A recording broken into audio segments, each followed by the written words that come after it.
안녕하십니까. 김포삼성 부동산 TV 채널 읽어주는 부동산 정보의 주한영입니다.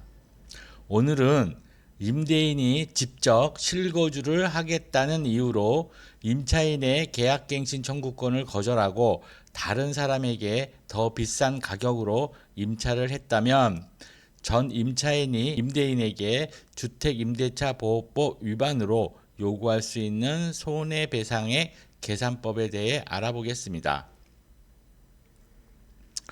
우선 우리 주택임대차보호법 제6조의 3, 제5항은 임대인이 제1항, 제8호의 사유로 갱신을 거절하였음에도 불구하고 갱신 요구가 거절되지 아니하였더라면 갱신되었을 기간이 만료되기 전에 정당한 사유 없이 제3자에게 목적 주택을 임대한 경우 임대인은 갱신 거절로 인하여 임차인이 입은 손해를 배상하여야 한다라고 규정하고 있습니다.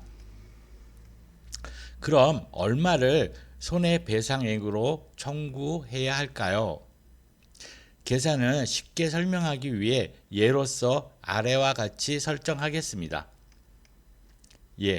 임차인이 전세보증금 4억 원의 주택에 거주하는데 임대인이 임차인에게 자신의 부모, 자녀가 거주한다고 임차인을 속여 임차인을 퇴거시킨 후 6개월 뒤에 전세보증금 5억 원에 다른 임차인에게 임대를 하였고 기존 임차인은 새로 얻은 같은 지역, 같은 유형, 같은 방이나 면적의 주택 임대료가 전세보증금 4억 5천만 원이었다면 그에 따른 손해배상액은 다음과 같습니다.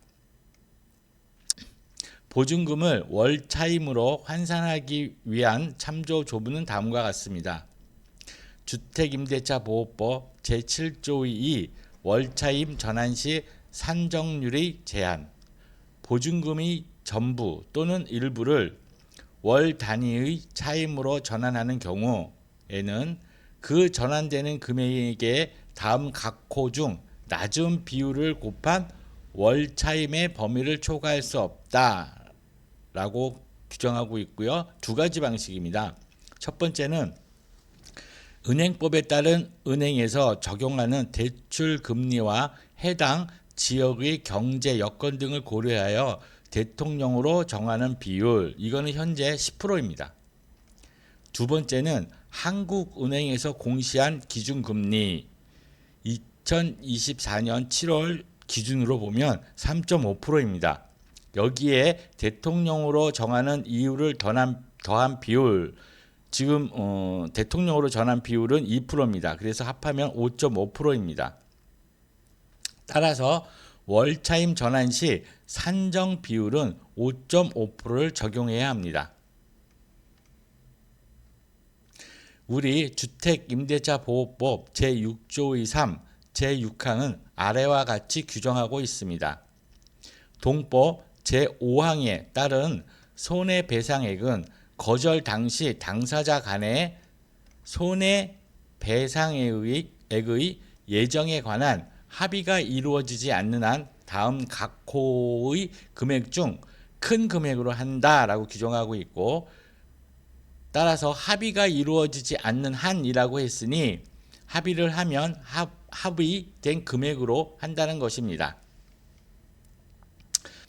자, 세 가지 방식으로 정하는데요. 첫 번째는 갱신 거절 당시 월차임의 3개월분에 해당하는 금액.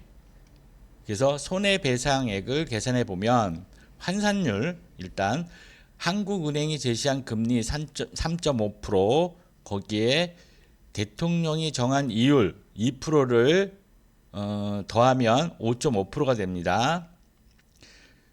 손해배상액은 보증금 4억에 환산율 5.5%를 곱한 다음에 12개월로 나누고 거기에 3개월을 곱하면, 그래서 4억 곱하기 5.5 나누기 12 곱하기 3은 550만 원입니다. 그래서 첫 번째 손해배상액을 첫 번째 방식으로 손해배상액을 계산하면 550만 원이 되고요. 그 다음에 두 번째 방식으로 하면 임대인이 제3자에게 임대하여 얻은 환산 월차임과 갱신 거절 당시 환산 월차임 간 차액의 2년분에 해당하는 금액 이렇게 되어 있습니다. 그 금액을 계산해 보면 자, A 제3자에게 임대해 얻은 환산 월차임 5억에 그 새로운 임차에게 5억에 냈기 때문에 보증금 5억 곱하기 5.5를 12개월로 나누면 월 229만 원 정도 임대해서 얻은 거예요. 그 다음에 B 갱신 거절 당시 환산 월차임을 구해보면 5%를 인상하고 계약 갱신을 하면 보증금이 4억 2천만 원입니다. 그래서 보증금 4억 2천 곱하기 5.5 나누기 12개월을 하면 월 192만 5천 원이 됩니다. 그래서 손해배상액은 A에서 B를 뺀 다음에 24개월을 곱하면 876만 원이 됩니다. 자, 세 번째 방식은 제1항 제8호의 사유로 인한 갱신 거절로 인하여 임차인이 입은 손해액이라고 되어 있습니다. 이 손해액의 계산은 불법적인 계약 갱신 거절로 이사를 한 임차인이 실질적으로 입은 손해액으로 정해야 합니다.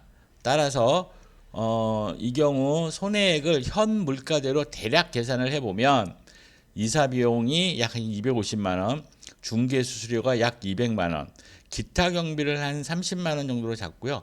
이사로 인하여 추가로 부담된 환산 임차료를 330만 원으로 정했습니다. 330만 원으로 정한 게 아니고 330만 원으로 계산됩니다. 그래서 810만 원이 됩니다. 여기서 부담된 환산 임차료를 어떻게 계산했느냐 하면 자, 그 부담된 환산 임차료를 계산해 보면 자, A 보증금 차액이 5천만 원이잖아요. 그러니까 이 사람이 4억에서 4억 5천만 원짜리로 이사를 했으니까 보증금 차익이 5천만 원을 더 낸 겁니다. 그래서 5천만 원에 대한 환산 월차임은 5천만 원 곱하기 5.5 나누기 12개월로 한 다음에 24개월을 곱하면 550만 원이 됩니다. 자, B 법정 5% 내에서 인상을 하였을 경우 인상된 보증금 2천만 원의 환산 월차임입니다. 즉 뭐냐면 4억의 보증금에 대해서 임대인과 계약갱신을 하면서 5% 내에서 인상하면 보증금이 4억 2천만 원이 됩니다. 그러니까 2천만 원이 인상된 거죠. 그래서 그 2천만 원 곱하기 5.5 나누기 12 곱하기 24개월 하면 220만 원입니다. 그래서 여기 A와 B를 빼면 330만 원이 되는 거죠. 즉 뭐냐면은 이 사람이 그 이사를 감으로써 그 월차임을 24개월 동안에 330만 원을 더 내게 된다는 겁니다. 그래서 위 세 가지 중에서 가장 큰 금액이 손해배상액이 되므로 이 두 번째 계산 방식으로 산출된 876만 원이 되는 겁니다. 그럼 주택임대차보호법 제6조의 2 제1항 8호에서 정의하는 실거주의 기간이 얼마냐에 대한 의문, 즉 계약갱신 거절 후 임대인은 얼마나 실거주를 해야 하느냐의 문제는 주택임대차보호법 제6조의 2 제6항 2호에서 2년분에 해당하는 금액이라고 한 규정을 보아 2년을 실거주해야 한다는 의미로 볼 수 있습니다. 감사합니다. 구독, 좋아요는 사랑입니다.